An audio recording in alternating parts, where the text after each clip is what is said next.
السلام عليكم. فريق التنين من قناة التنين يرحب بكم ويقدم لكم تردد قناة سيفن ستار الجديدة على القمر نايل سات. فلنبدأ. ندخل من الريموت على المنيو، ندخل من المنيو على قائمة الترددات.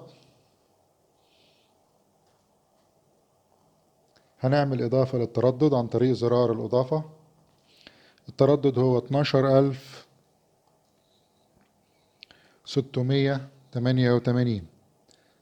التردد هو 12688.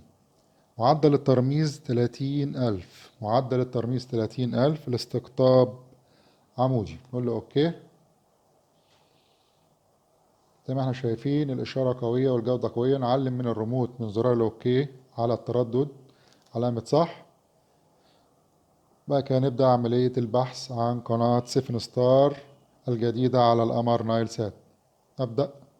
أهم حاجة بحث الشبكة يكون مغلق جميع القنوات. نقول له أوكي. كل من يشاهد قناة التنين عليه دعم القناة باللايك وسبسكرايب وتفعيل الجرس لاستلام كل ما هو جديد. حين نحفظ عملية البحث نقول له نعم.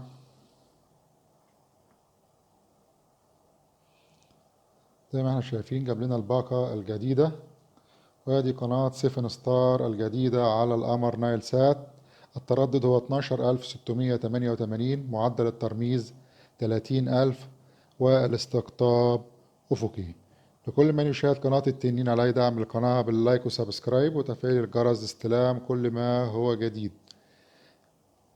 أسفل الفيديو يوجد ملف قنوات مرتب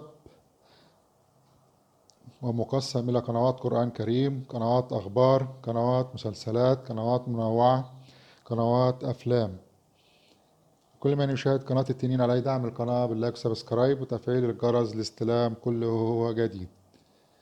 شكرا لمشاهدتكم قناة التنين.